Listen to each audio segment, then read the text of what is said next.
The phone call that changed everything. Champagne was still cold in my hand when my phone lit up with a number I hadn't seen in 15 years. It was October 14th, 2024, the night Forbes officially announced that my company, Meridian Tech Solutions, had crossed the $45 million valuation mark. My living room in Seattle overlooked the city lights, each one twinkling like a small victory I'd fought for alone. At 37 years old, I'd built an empire from nothing but determination and sleepless nights. My name, Cassandra Thorne, was finally being mentioned alongside the industry's giants. I should have let it go to voicemail. Cassie?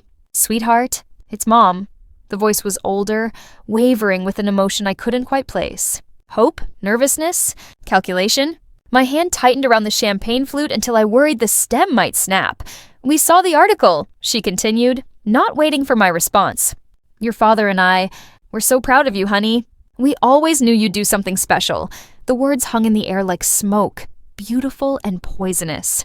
Because here's what my mother, Patricia Thorne, conveniently forgot. They hadn't been there for a single moment of the journey that led to this night. Not one. The arithmetic of absence. Let me take you back to where this story really begins. Not in the gleaming offices of my tech company, but in a cramped studio apartment in Portland, Oregon, where a 22-year-old version of myself sat cross-legged on a second-hand futon, eating ramen for the 4th consecutive night. It was March 3rd, 2009. The recession had hit hard, and I'd just graduated from Portland State University with a degree in computer science and $47,000 in student loans. My parents had moved to Scottsdale, Arizona 3 years earlier. A fresh start, they called it, though what they were really starting fresh from was me. The last conversation I'd had with my father, Robert Thorne, had been brief and brutal. You're an adult now, Cassandra. We've done our part. It's time you learn to stand on your own 2 feet. I was 19. I'd called to ask if they could help with my textbooks for the semester, $340 I didn't have. The answer was no, delivered with the kind of finality that makes you understand you're truly alone in the world. My mother had gotten on the line, her voice tight with something that might have been guilt, or might have been irritation. Your father's right, sweetie. We can't keep bailing you out. You need to learn responsibility. I hadn't asked them for a bailout. I'd asked for help with textbooks. There's a difference, though they never seemed to grasp it. That was 15 years ago. 15 years of birthdays without cards. 15 years of Christmases without calls. 15 years of achievements celebrated alone, failures endured in solitude, and milestones marked only by the absence of the people who were supposed to witness them. I did the math once, in a moment of weakness. 15 birthdays, 15 Thanksgivings, 15 Christmases, countless ordinary Tuesdays when I could have used a parent's voice telling me I wasn't crazy for chasing an impossible dream. The arithmetic of absence is a peculiar kind of mathematics. You can't quite calculate what you've lost because you never had it to begin with, building something from nothing. Those early years were a masterclass in survival. I worked 3 jobs, administrative assistant by day, coding freelance projects by night, weekend shifts at a coffee shop called The Grind that stayed open until 2 a.m. Sleep became a luxury I scheduled like any other appointment. But somewhere in those grinding, exhausting months, something crystallized inside me. A determination that felt almost chemical, as if my body had transformed desperation into fuel. I started Meridian Tech Solutions in my studio apartment on August 17, 2011, with $3,000 I'd saved and a vision for software that could streamline supply chain logistics for small businesses. The name came from a poem I'd loved in college, something about meridian lines connecting disparate points on a map, creating order from chaos. That felt right. I was trying to create order from the chaos of my own life. The first year, I made $18,000 in revenue. I paid myself exactly nothing, pouring every dollar back into development. I ate a lot of rice and beans. I learned to cut my own hair. I wore the same 3 outfits in rotation until the seams started giving way. My 25th birthday, April 22nd, 2012.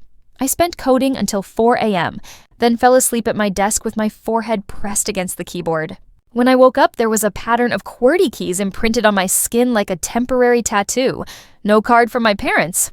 No call. No acknowledgement that I existed. But my first client sent me an email that morning. Cassandra, your software just saved us 40 hours of work this month.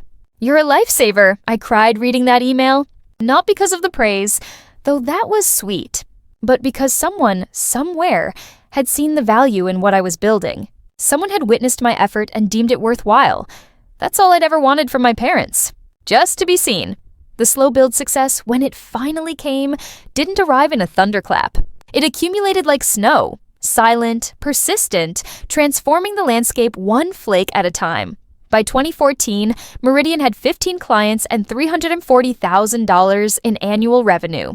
I hired my first employee, a brilliant developer named Marcus Chen, who believed in the vision enough to take a pay cut from his corporate job. "Why are you doing this?" I asked him during his interview. He'd smiled. "Because you actually care about solving problems, not just making money." That's rare. By 2016, we had a team of 12 and had moved into a real office space in Seattle's Capitol Hill neighborhood.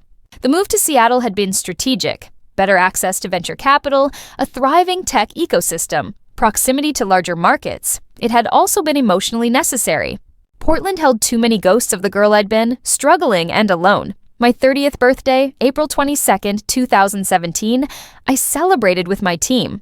We ordered too much Thai food and stayed late playing board games in the conference room. Marcus gave me a card signed by everyone. To the boss who remembers we're humans, not resources. Still no word from my parents. By then, I'd stopped expecting it. The wound had scarred over, the kind of scar tissue that's tougher than the original skin, but never quite as flexible. I'd tried reaching out a few times over the years. A text on my mother's birthday in 2013.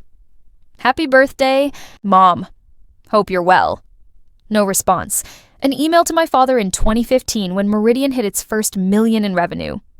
"Dad, I thought you'd want to know. The company is doing well." "I'm doing well." He'd responded 3 weeks later. "Good for you." 2 words. After years of silence, 2 words. I learned to stop reaching. You can only extend your hand so many times before you realize the other person has no intention of taking it. The pivot point die. Company's major breakthrough came in early 2019 when we developed a proprietary algorithm for predictive inventory management. It was brilliant, if I say so myself, using machine learning to forecast supply chain disruptions before they happened. We filed for the patent on January 30th, 2019. By May, we had 3 Fortune 500 companies courting us for partnerships. The next 3 years were a blur of exponential growth. We expanded to 45 employees. Our client roster read like a who's who of American industry. Revenue climbed from $8 million to $25 million to, by 2023, $38 million annually. I bought a house, a beautiful mid-century modern in Seattle's Madrona neighborhood with floor-to-ceiling windows and a view of Lake Washington. It was the first time in my life I'd had space that was truly mine, not rented or borrowed or temporary. I furnished it slowly, carefully, choosing each piece with intention. A Danish modern sofa in slate blue, a dining table made from reclaimed wood, bookshelves that I filled with the novels I'd never had time to read when I was working 3 jobs. My bedroom had a reading nook with a view of the water. Sometimes I'd sit there in the early morning with coffee, watching the light change on the lake, and marvel at the distance I'd traveled from that studio apartment with the futon and the ramen. I'd done this. Without a safety net, without family money, without the kind of support system most people took for granted. I'd done this alone, the Forbes announcement, which brings us back to October 14th, 2024. The Forbes article, the champagne, the phone call, my mother's voice, after 15 years of silence, saying she was proud. I should have hung up. Instead, I found myself asking, "Why are you calling, Mom?" There was a pause, filled with the sound of her breathing. Can't a mother call her daughter to congratulate her? "We saw the news about your company. $45 million, Cassie." That's incredible." "It's a valuation, not liquid assets," I corrected automatically, then hated myself for feeling the need to correct her, for engaging at all. "Still," she continued, her voice warming with something that might have been genuine emotion or might have been performance. I couldn't tell anymore. "We always knew you were special. Remember how you used to take apart your father's old computers when you were little? We always said you'd do something with technology." The memory was real. I had done that. But the version of the story where they'd encouraged it was revisionist history. My father had been furious about the computers. My mother had called it unladylike. "What do you want?" I asked, too tired for pretense. Another pause. "Your father and we'd love to see you." "It's been too long, sweetheart. Maybe you could fly out to Scottsdale, or we could come to Seattle. We could finally meet. Catch up on all those years. All those years. 15 birthdays. 15 Christmases. 576 weeks of silence. I'll think about it, I said, which was a lie. Then I hung up before she could say anything else. The second call, they waited exactly 2 days before calling again. This time, it was my father. Cassandra. His voice was deeper than I remembered, roughened by age or cigarettes or time. Your mother said you might visit. I said I'd think about it. Right. Well. He cleared his throat. Listen, I wanted to talk to you about something. Business to business, you might say. Something cold settled in my chest. Go on. Your mother and I, we've been thinking about everything we sacrificed to raise you. The expenses, the time, the opportunities we gave up. And now, seeing how successful you've become. He trailed off, but I could hear where this was going. I'd heard this song before, just never performed by my own parents. We think, he continued, that it's only fair we're compensated for our investment in you. Compensated. Investment. The words landed like stones in still water, sending out ripples of disbelief and recognition. Because, of course this was why they'd called. I'm sorry, I said, my voice carefully controlled. Did you just refer to raising me as an investment? Well, that's what children are, aren't they? An investment in the future. And investments are supposed to yield returns.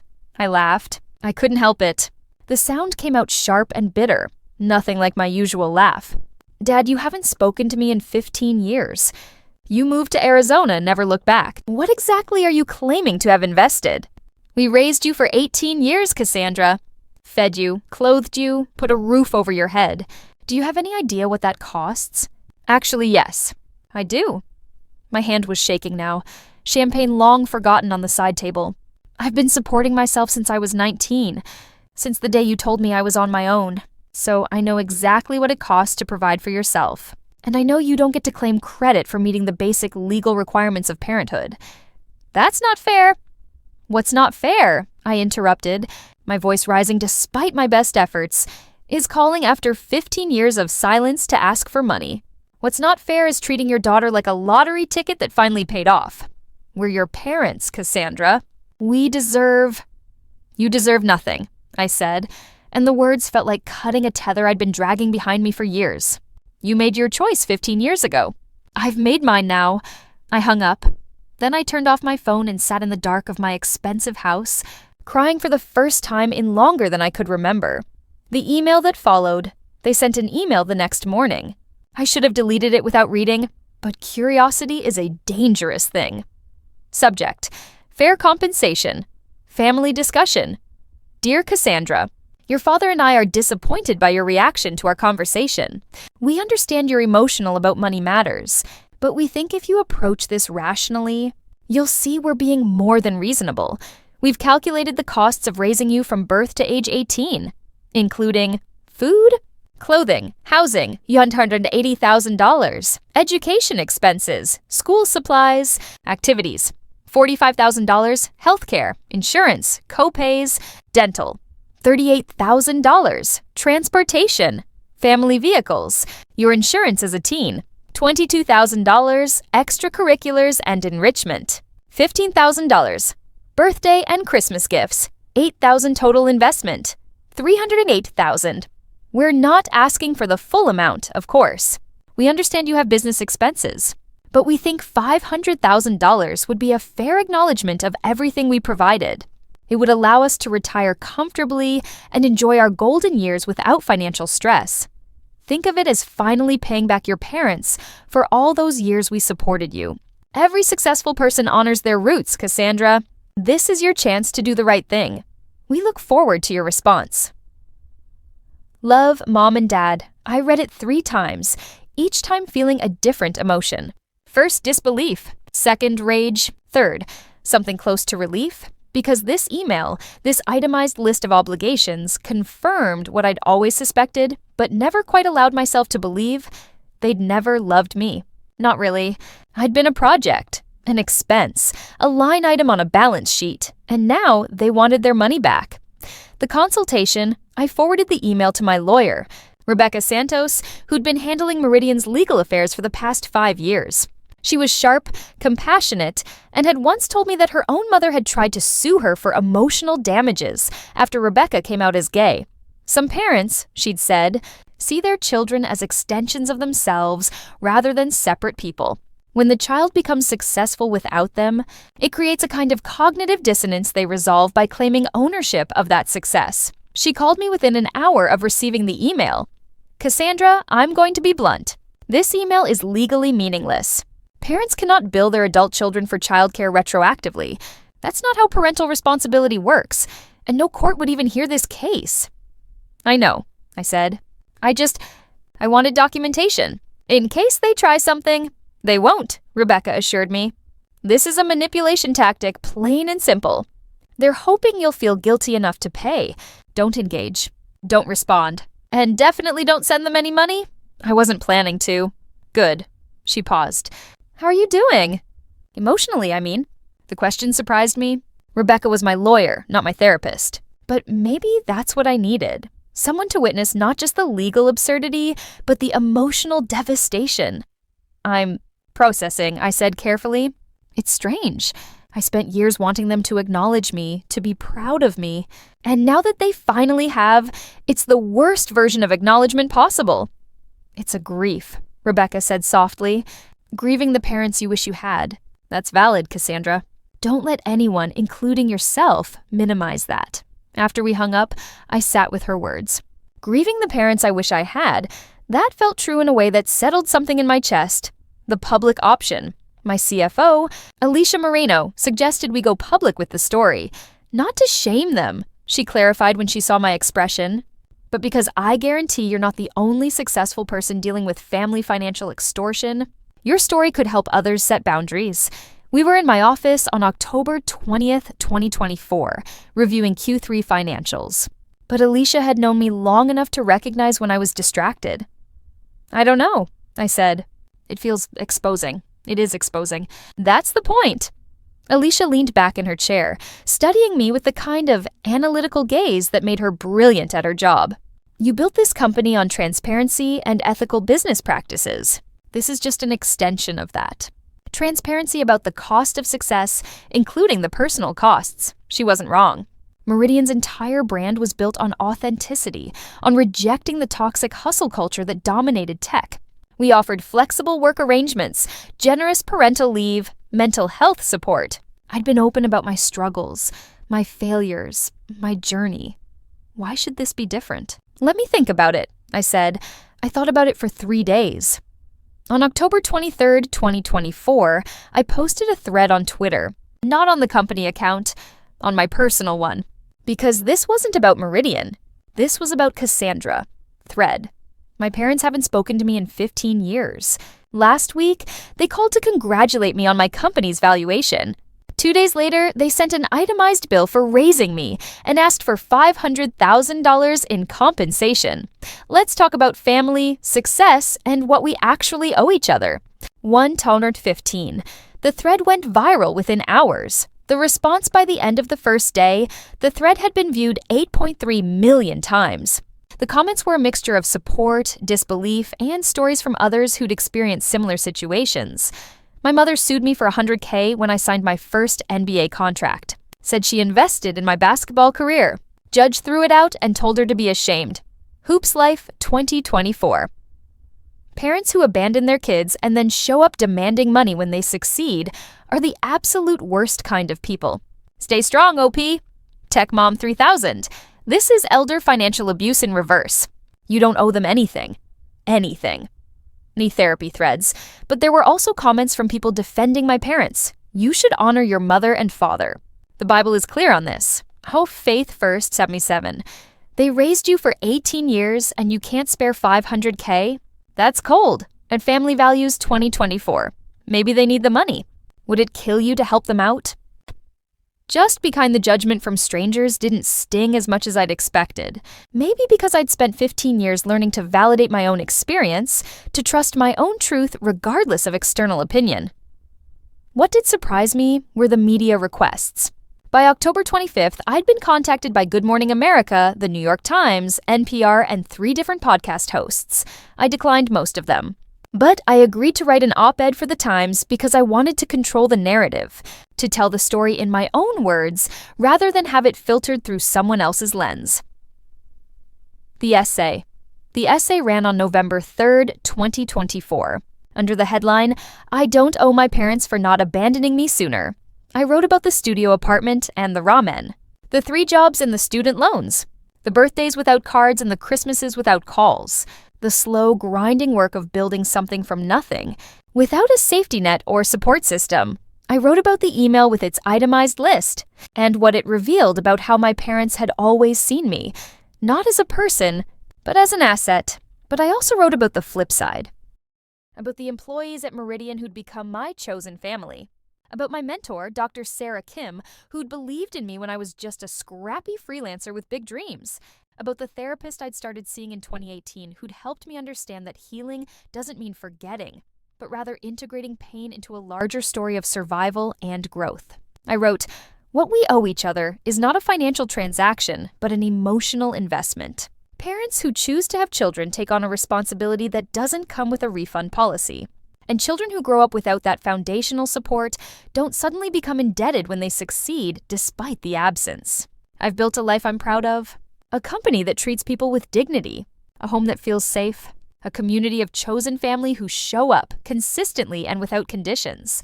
That's not something I owe my biological parents. That's something I owe to the scared 19-year-old girl eating ramen in a studio apartment who decided that her story wouldn't end there. I owe her everything. And I've spent 15 years paying that debt. The essay was shared over 100,000 times in the first week. The backlash from family. My parents responded publicly, which I hadn't expected. They gave an interview to a local Arizona news station on November 8th, 2024. My mother cried on camera, talking about how they'd given everything to raise me, and how hurtful it was to be vilified for wanting to be acknowledged. My father, stoic beside her, said, "We never asked for the full amount. We just wanted Cassandra to honor her family. Instead, she's chosen to humiliate us publicly." The news segment framed it as a family dispute over money, giving equal weight to both perspectives as if there were some reasonable middle ground between "pay me $500,000 for being your parent" and "no." But the comments on the station's Facebook page skewed heavily in my favor. They didn't contact her for 15 years. They have no right to her money now. This is manipulation. Plain and simple. Good for her for standing up to them. Honor your family? How about they honor their daughter by not treating her like an ATM? I didn't watch the interview. I didn't need to. Rebecca sent me a transcript and a brief legal analysis confirming they'd made no claims we needed to worry about. What did shake me was the email from my aunt, my father's sister Helen, who I hadn't heard from since I was 12. Subject: your parents' side. Cassandra, I've been following this situation, and I feel compelled to reach out. Your parents are hurt and confused by your response. They genuinely believe they're owed something for raising you. I'm not saying they're right, but I am saying that their perspective comes from a place of their own pain and struggle. Your father grew up in poverty. The idea that children should care for their aging parents was ingrained in him. He sees your success and feels left behind. I'm not asking you to give them money. I'm asking you to consider having a conversation. Real dialogue, maybe with a family therapist present. Not to reconcile necessarily, but to at least understand each other. You were always a bright kid, Cassandra. Don't let bitterness close you off to the possibility of healing. Aunt Helen, I sat with that email for a long time. The therapy session, I brought the email to my next therapy appointment on November 12th, 2024. Dr. Elena Martinez had been my therapist for 6 years. She'd walked me through the expansion of Meridian, the stress of leadership, the complicated grief of building success without family to share it with. "What do you think about your aunt's suggestion?" she asked after I read her the email. "I think it's naive," I said immediately. My parents aren't interested in understanding me. They're interested in money. A family therapy session isn't going to change that. Probably not, Elena agreed. But would it give you closure? Not for them, for you. I considered this. I don't know if I need closure with them specifically. I've been building closure on my own for 15 years. That's fair. Elena leaned forward slightly, her expression thoughtful. Let me ask you this. What do you want from this situation? Not what you think you should want, or what would make you look good. Or what would make them go away? What do you actually want? The question landed differently than I expected, because I'd been so focused on what I didn't want, to be manipulated, to be seen as an ATM, to reward bad behavior, that I hadn't stopped to articulate what I did want. I want them to see me, I said slowly. Not my bank account, not my company, me, the person I became without them. I want them to acknowledge that they chose to be absent and that their absence had consequences. I paused, feeling the truth of it rising up. I want them to apologize, not because they want something from me, but because they genuinely understand what they did wrong. And if they can't give you that, then I want to be okay without it. Elena smiled, sad and knowing. You're already working on that. Every day you show up, build your life, treat people with the kindness you didn't receive. That's you working on being okay without their apology. Is that enough? I asked. Only you can answer that. The unexpected ally. My cousin Rachel reached out on November 15th, 2024. Rachel was my mother's niece, 3 years older than me. We'd been close as kids, but like so many family relationships, we drifted apart as adults. Her message was brief. Cass, I saw everything online. Can we talk? I have some context you might want to hear. We met at a quiet cafe in Seattle's Fremont neighborhood on November 18th. Rachel looked older than I remembered. Successful, polished, with the kind of professional polish that suggested her own hard-won achievements. I'm not here to defend them, she said before I could even ask. I'm here to tell you that you're not crazy and you're not wrong. She ordered coffee, black, no sugar, and then launched into it. Your parents have always been this way, Rachel said. Transactional. Everything is a negotiation. Everything has a price. When my mom, your mom's sister, was dying of cancer in 2016, your mother called me to ask if I thought she should visit her in the hospital. You know what she said? It's a 6-hour drive and gas is expensive. Do you think Karen would even remember I came? I stared at her. She didn't go. She didn't go. My mother died without seeing her sister one last time because Patricia didn't think it was worth the gas money. Rachel's jaw tightened. That's who they are, Cass. They measure everything in dollars and cents, including relationships. Why didn't anyone tell me this before? Because you were already gone, Rachel said gently. By the time I realized how toxic they were, you'd already cut ties. I didn't want to drag you back into the dysfunction. But you're telling me now. Because now they're dragging you back into it anyway. And I want you to know that whatever you decide, whether you engage with them or not, whether you give them money or tell them to go to hell, you have family who sees the truth. I see it. My brother sees it. Your mom's other sister, Julie, sees it. This was news to me. Aunt Julie, she wanted to reach out to you years ago, but she thought you were better off without any of us. Without the drama. Rachel reached across the table, squeezing my hand briefly. But we're here now, if you want us. No strings, no bills, no bullshit, I cried then, right there in the cafe. Not sad tears exactly. Something more complicated. Relief mixed with grief, mixed with something that felt almost like hope. The decision point Thanksgiving was coming. November the 28th, 2024. Traditionally, I spent the holiday with my Meridian team, hosting a Friendsgiving at my house for anyone who didn't have family nearby or didn't want to be with their family.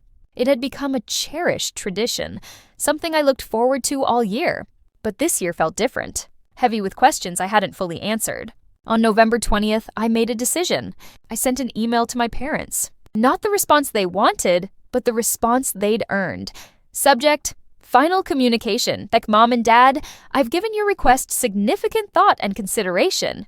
I've consulted with legal counsel, spoken with family members, and spent time in therapy processing what you're asking of me. Here is my answer. No, I will not be sending you money. Not $500,000, not $50,000, not $50. The reason is simple. Parenting is not an investment that children are obligated to repay. You chose to have a child. That choice came with legal and moral responsibilities that you fulfilled to the minimum requirement and then abandoned entirely when I was 19. For 15 years, you were absent from my life. You missed every milestone, every struggle, every moment of growth. You weren't there when I worked 3 jobs to survive. You weren't there when I started my company with nothing but hope and determination. You weren't there when I needed parents the most. You don't get to be there now that being there comes with financial benefits. I want to be clear, I don't wish you harm. I hope you find peace and security in your retirement.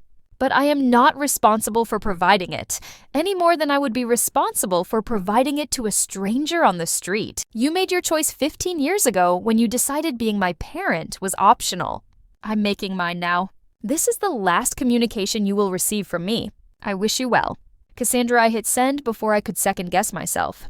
Then I blocked their numbers, their emails, and started the process of legally documenting the harassment in case they escalated. They didn't escalate. According to Rachel, who kept me informed, they told family members that I was heartless and ungrateful. But they didn't reach out to me again. And slowly, painfully, I began to feel something I hadn't felt in years. Free. Thanksgiving, 2024. 23 people came to Friendsgiving that year. My house overflowed with coworkers, friends, chosen family. Marcus brought his husband and their new baby. Alicia came with her teenage daughter, who'd just been accepted to MIT early admission. Rebecca came with her wife and their rescue dog, a pit bull named Princess who wore a tiny turkey costume. Dr. Kim, my mentor, flew in from Portland. Rachel came with her brother and their families. Even Dr. Martinez stopped by for dessert, breaking her usual professional boundaries because, as she said, sometimes witnessing joy is as therapeutic as processing pain. We cooked together, or tried to. The turkey was slightly dry, the gravy lumpy, the mashed potatoes over-salted. It was perfect. Before dinner, I stood up to say grace, though I'm not religious. It felt right to mark the moment somehow. I'm grateful, I said, looking around at all these faces I'd chosen and who'd chosen me. For everyone in this room, you've taught me that family isn't about blood or obligation. It's about showing up. It's about witnessing each other's lives with compassion and celebration. It's about building something together that's stronger than what any of us could build alone. I paused, feeling the weight of the year, the weight of 15 years, settling into something lighter. I used to think I built my company alone, and in some ways I did. But I didn't build my life alone. You all helped me build this life, this home, this sense of belonging. So thank you for being here, for staying, for making chosen family feel like the most real kind of family there is. Here, here, Marcus called out, raising his glass. We toasted, we ate. We laughed until our sides hurt. And for the first time in my life, I celebrated Thanksgiving without the absence of my parents casting a shadow over the table. The months after December 2024 and January 2025 passed in a kind of gentle settling. I didn't hear from my parents again. According to Rachel, they'd moved on to other grievances, other family members to blame for their disappointments. Meridian continued to grow. We closed a major partnership with an automotive manufacturer, expanding our predictive inventory software into a new sector. By January 2025, we were on track to hit $52 million in revenue. But the numbers mattered less than they used to. Or maybe they mattered differently. I'd always measured success in metrics, revenue, clients, valuation, quantifiable proof that I'd made it, that I was worthy, that I'd overcome everything that tried to hold me back. Now I found myself measuring success in different ways. In the baby shower, I threw for Marcus and his husband. In the mentorship program I'd started, connecting young women in tech with resources and support. In the quiet Sunday mornings, reading by the lake with a mug of good coffee, and nowhere I needed to be. On my 38th birthday, April 22nd, 2025, I woke to find my house decorated with streamers and balloons. My team had conspired with my house cleaner to get inside and surprise me.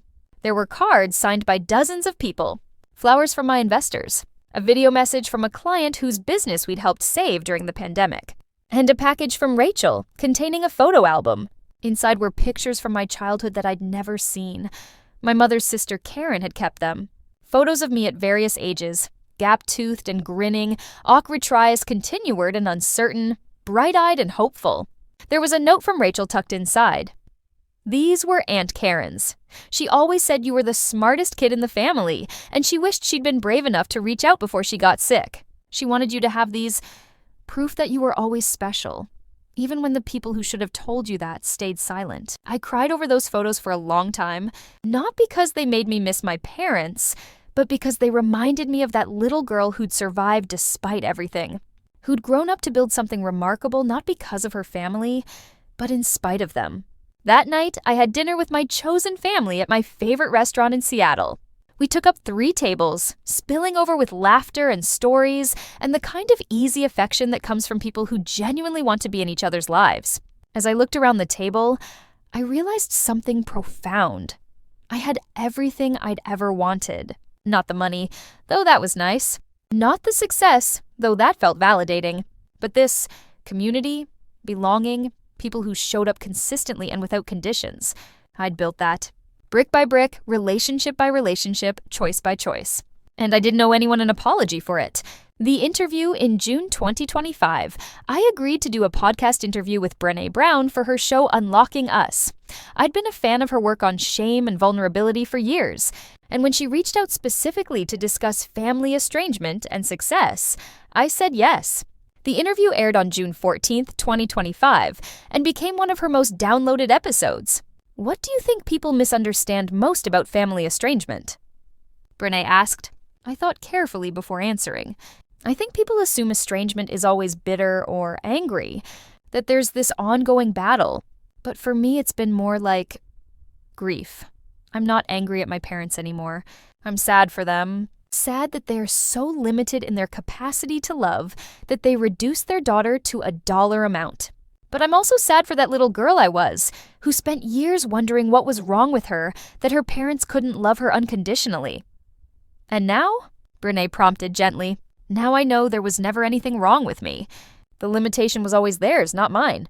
And that understanding freed me to build a life based on my values, not their expectations or anyone else's. You've talked about chosen family. Can you speak to that? Chosen family saved my life, I said simply. Not dramatically. I wasn't suicidal or in immediate danger. But emotionally, spiritually, chosen family gave me permission to believe I was worthy of love and support. They showed up when I was struggling. They celebrated when I succeeded.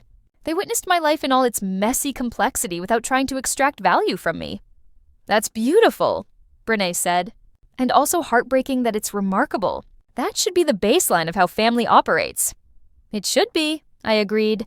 But when it's not, I want people to know it's okay to build their own family.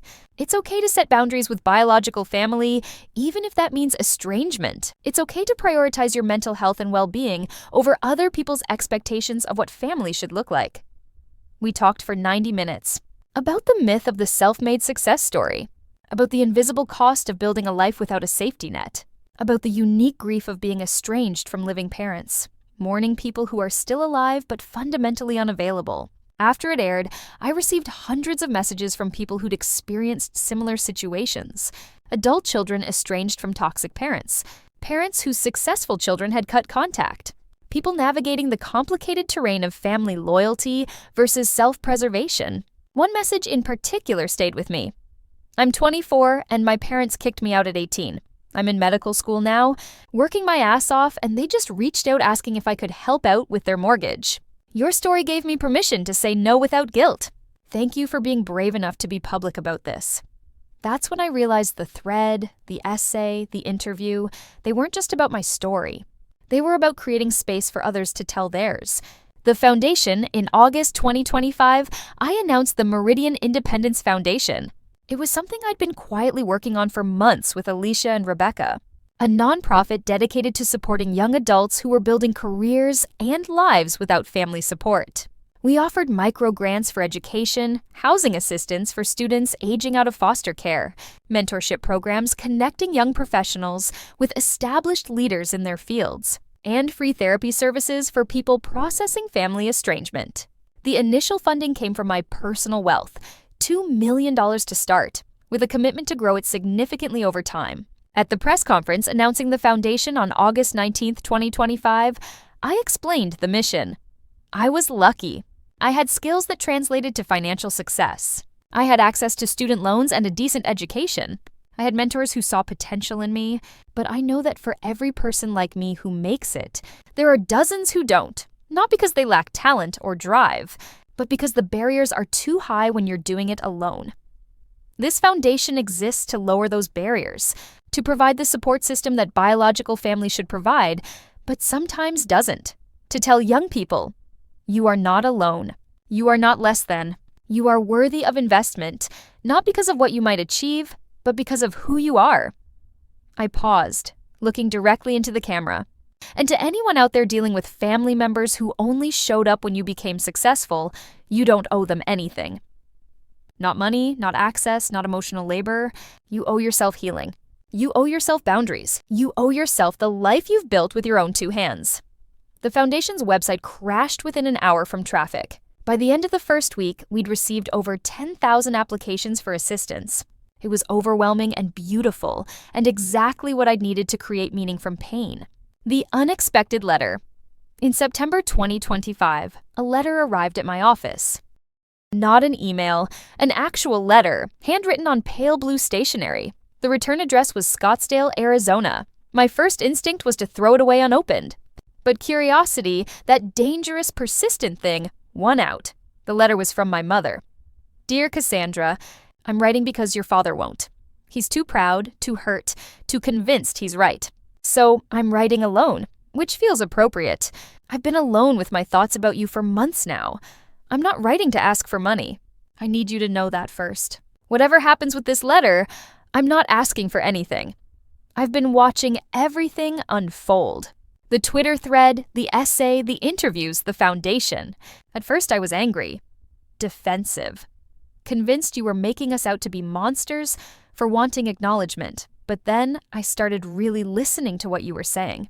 And I started remembering things I've worked very hard to forget. I remember the day we moved to Arizona. You were 19.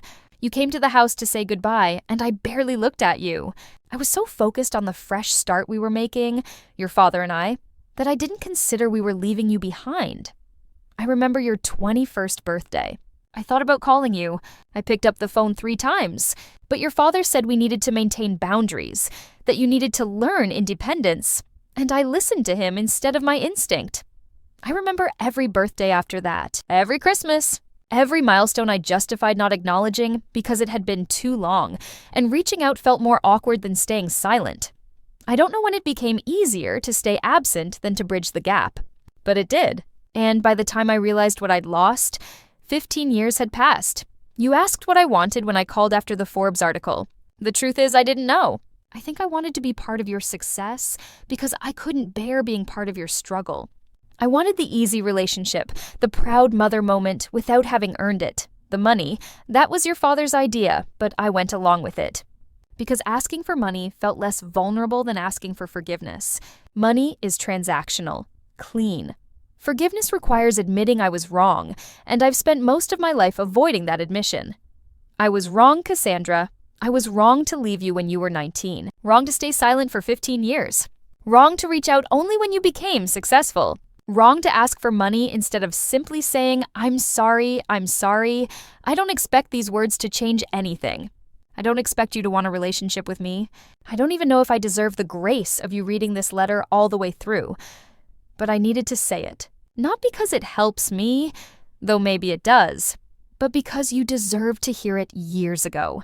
You deserved parents who showed up, who celebrated you, who supported you unconditionally. You deserved better than what we gave you, which was the bare minimum until it became inconvenient, and then nothing at all. I'm proud of you. Not because of Meridian or the money or the success. I'm proud of you because you became someone remarkable despite us, not because of us. You built a life based on kindness and integrity and values we never taught you. You did that alone, and you didn't have to do it alone, and I'm sorry you had to do it alone. I don't expect a response, but if you ever want to talk, really talk, with a therapist present if that feels safer, I'm willing. Not to be let back into your life, but to at least acknowledge what I took from you by being absent. With love and regret. Mom, I read the letter 4 times. Then, I put it in a drawer and didn't look at it again for 3 weeks, processing. I brought the letter to therapy on September 28th, 2025. What do you make of it? Dr. Martinez asked after reading it. I think she means it, I said slowly, which somehow makes it harder. How so? Because if she doesn't mean it, I can dismiss it. But if she does mean it, then I have to decide what to do with a genuine apology that comes 15 years too late. Dr. Martinez nodded. What do you want to do with it? I don't know. I stared out her window at the Seattle skyline. part of me wants to respond, wants to believe we could have some kind of relationship, even if it's small and boundaried. But another part of me thinks that's just the little girl inside me who always wanted her mother to show up, finally getting what she wanted and not trusting it. Both parts are valid, Dr. Martinez said. The part that wants connection and the part that wants protection. They don't have to agree. You can hold both truths at once.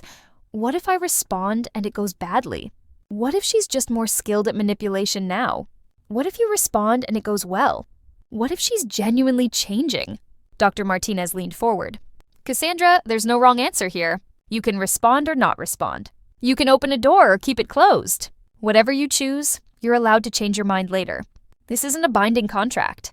It's just a conversation about whether you want a conversation. I appreciated her clarity. The permission to not decide permanently. I need more time, I said. Take it, she replied. The response. 3 months later, I didn't respond to my mother's letter until December 2025. In the interim, I focused on other things. The foundation expanded to serve 300 young people in its first 6 months. Meridian launched a new product line. I started dating someone, a marine biologist named Dr. Emma Chen, who I'd met at a charity gala and who knew nothing about tech or business and found my success interesting but not defining. I lived my life, which was its own kind of answer. But on December 15th, 2025, I sat down and wrote a response. Mom, I received your letter in September. I've spent the past 3 months deciding whether to respond. Here's what I've learned about apologies.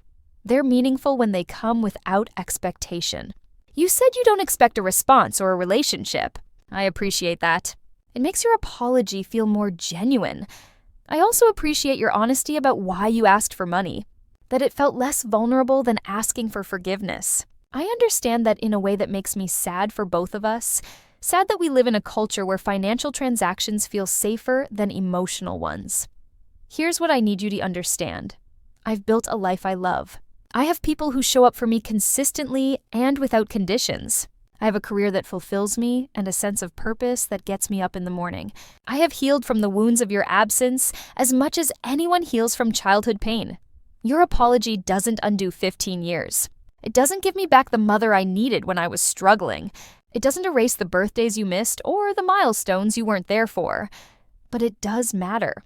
It matters that you took the time to examine your choices. It matters that you owned your mistakes. It matters that you didn't make excuses or minimize the impact of your absence. I'm not ready for a relationship with you.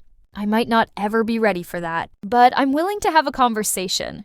One conversation with my therapist present, where we can talk honestly about what happened and what might be possible moving forward.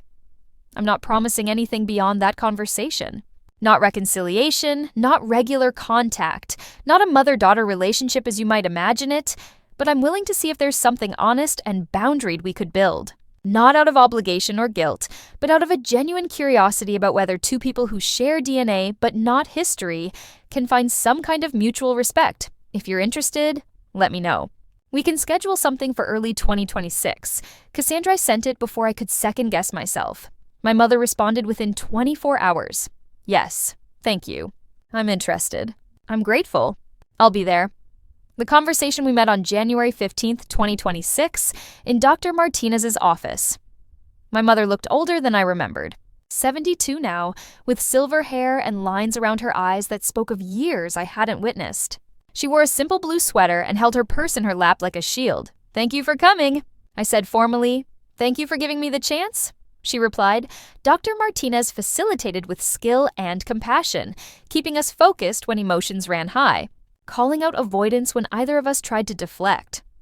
We talked for 2 hours. My mother explained haltingly about her own childhood, about parents who measured her worth in achievements, about a mother who told her that children were investments and should provide returns. I didn't question it, she said. I internalized it. And when I had you, I approached motherhood the same way, as a project with measurable outcomes.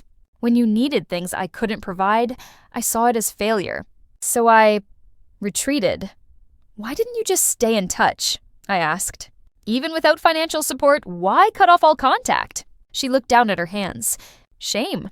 Every time I thought about calling you, I felt overwhelming shame about how long it had been, how much I'd missed. And the longer it went, the bigger that shame grew, until it felt insurmountable. So you asked for money instead. Your father convinced me it would be easier, that framing it as a transaction would be less emotional. I knew it was wrong. I knew it even as I typed that email. But I let him convince me because I was a coward. The honesty was brutal and, in its own way, healing. I told her about the hardest years, about sleeping 3 hours a night and wondering if I'd make rent, about the birthdays I'd spent alone, telling myself I didn't care, even as I desperately wished someone cared about me. I needed a mother, I said, my voice breaking. Not a creditor, just a mother. Someone to tell me I was doing okay. Someone to be proud of me before I was successful. I know, she whispered. I know, and I can't give you those years back. But I can tell you now, you were always enough. Even when I couldn't see it. Even when I failed to show up. You were always enough. We didn't resolve everything in that conversation. We couldn't. 15 years of absence isn't erased in 2 hours of honesty. But it was a start. A small, tentative start. The present day, it's October 2026, now, as I'm telling you this story. Nearly 2 years since that initial phone call, my company is valued at $63 million and growing. We're expanding internationally, opening an office in London in January 2027. The foundation has helped over 200 young people in its first year. We've had 3 alumni reach back out to volunteer as mentors, creating a beautiful cycle of support. And my mother and I, we talk, not often, maybe once a month. Brief phone calls that are sometimes awkward, sometimes easier. She respects my boundaries. She doesn't ask for money or try to claim credit for my success. She's seeing her own therapist, working through her own childhood trauma and the patterns she perpetuated. She's honest about the work being hard, about sometimes wanting to fall back into old defensive habits. I appreciate that honesty more than anything. My father and I have had no contact. He's not interested in the kind of vulnerable, boundaried relationship I'm willing to offer.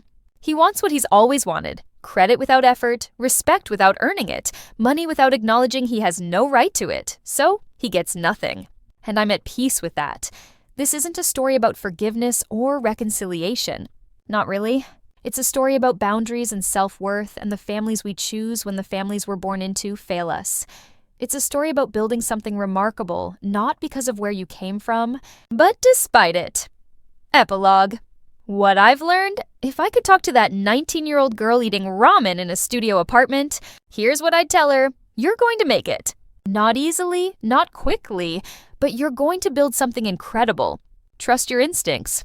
Trust your work ethic. Trust that the people who can't see your value aren't a reflection of your worth. They're a reflection of their limitations. You don't owe anyone your success. Not the people who doubted you, not the people who abandoned you, not even the people who gave you the legal minimum of care. Success you build with your own hands belongs to you alone. Chosen family is real family. The people who show up consistently, who celebrate your wins and support your struggles, who witness your life without trying to extract value from it, those people are your family. DNA is just biology. Love is choice in action. Boundaries are love. Saying no to people who want to use you is saying yes to yourself. It's not cruel to protect your peace. It's necessary. Healing isn't linear. Some days you'll feel strong and complete. Other days you'll cry because you saw a mother and daughter laughing together in a coffee shop and it reminded you of what you never had. Both are okay. Both are part of the journey. Your worth isn't measured in dollars. You're building a company worth millions, but your value as a person has nothing to do with that number. You're worthy because you're kind, because you work hard, because you treat people with dignity, because you keep showing up even when it's hard. And finally, you're not alone. I know it feels like it sometimes. I know the absence is loud and persistent and makes you question everything about yourself. But you're not alone. There are people waiting to love you, to support you, to build something beautiful with you. You just have to be brave enough to let them in. Today, as I sit in my office overlooking Seattle, I think about that journey often. About the girl I was and the woman I've become. About the family I lost and the family I found. My parents wanted me to owe them for every birthday they missed in 15 years. The irony is, I do owe something, just not to them. I owe the scared 19-year-old who kept going when giving up would have been easier. I owe the 25-year-old who started a company with $3,000 and a dream. I owe every version of myself who survived, who persisted, who believed I was worth fighting for even when no one else did. That's the debt I've spent 15 years paying. And it's the only one that matters.